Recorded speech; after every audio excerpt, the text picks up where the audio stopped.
Hello friends, welcome to Technoy channel. Today we will discuss about components. I'll demonstrate two ways to create component.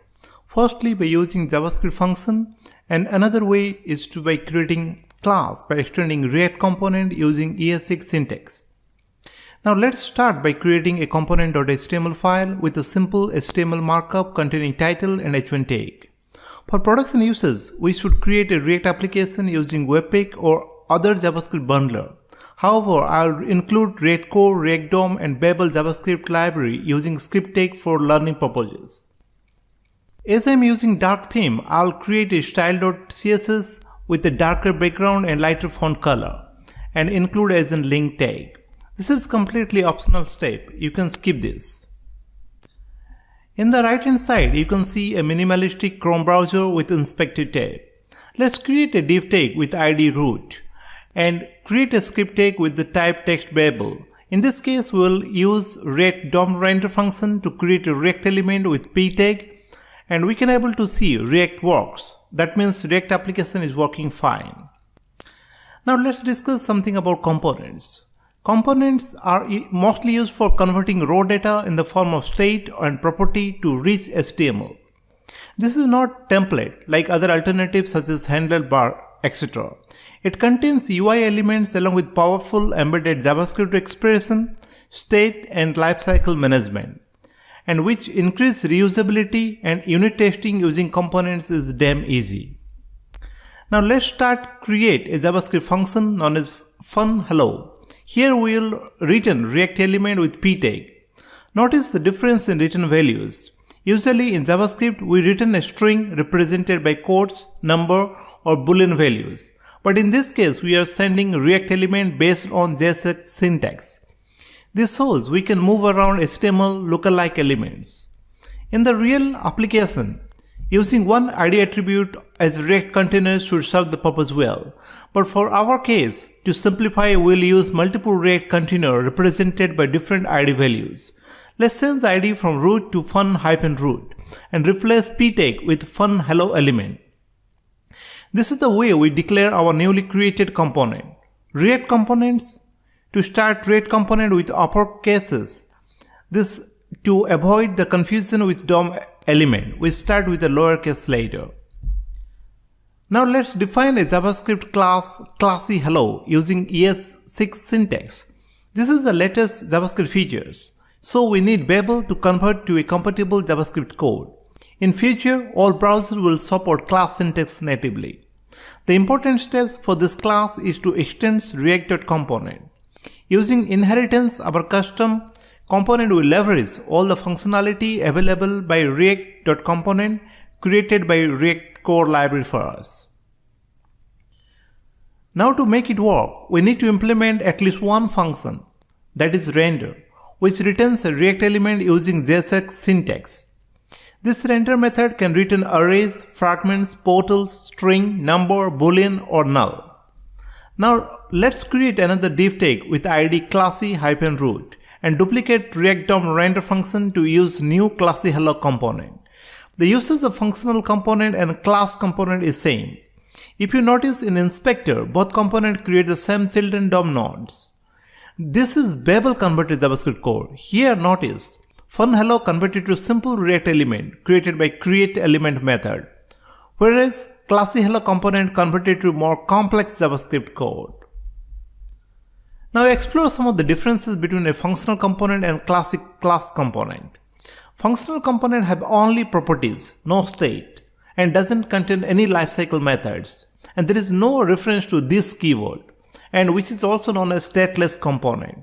Whereas class component has state as well as properties, it has a lot of lifecycle methods, and it has given you this refers to the instance of UI component, and which is also known as the stateful component. But better to avoid creating too many class component or stateful component, because if you use functional component, which is much more better in performance bias, because React no need to maintain all the lifecycle checks and memory allocation for the state. Now let's explore how can we pass the data to the component. Passing data to a component is as simple as creating a new attribute to the component. In this case, we created a name attribute with value Steve Jobs. Now add props as input parameter to funHello component and access using embedded JSX expression using curly bracket. We access the name field using props.name. In case of functional components, React will pass simple JavaScript object with all the attribute value pairs inside it. Notice in the browser, we can able to access the name property. But one thing to remember, once you got the property, there is no way you can modify it. So it is read-only properties. Similarly, in class component, let's add a name attribute of value James Bond. There is slightly different ways to access the name property here. Instead of passing props as an argument to render method, we access from this keyword which represents ClassyHello instance created by React for us whenever we added ClassyHello component in our code. Now let's navigate to React tab in Chrome Inspector. Here we can able to see the React component created along with its children node and properties. If you remove the name attribute from funHello component, nothing is getting displayed, null or undefined. That is good thing. But let's see how we can assign some default values to property of its not explicitly passed to the component. We can set default props to the funHello function. This is special meaning for React. It will initialize the properties with the supplied values. Now you can notice guest in the browser. Now let's do the same thing with the ClassyHello component. Remove the name attribute. If we would like to specify the default property, we can define an object of name default props inside the class body. Let's see what happens. Looks like it didn't like it, the way we have done it. We can't set default props as instance variable. Rather, we have to make it class label by providing static keyword. Like other programming languages, static keyword make default props as class label property.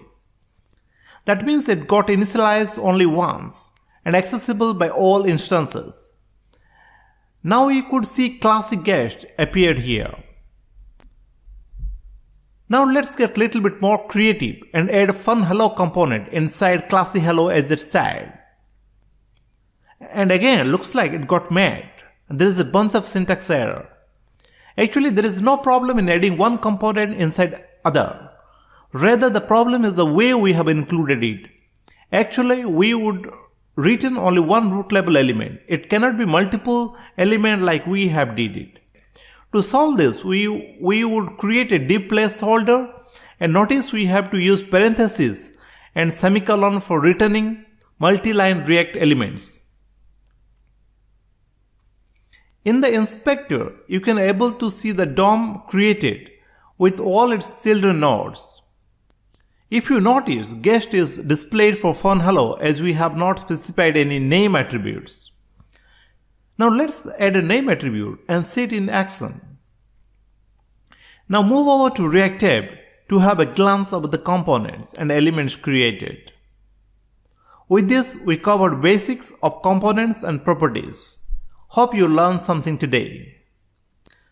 Thank you very much for watching. If you liked the video, don't forget to give a thumbs up and please subscribe to stay tuned to the upcoming videos. Have a good day ahead. Bye-bye.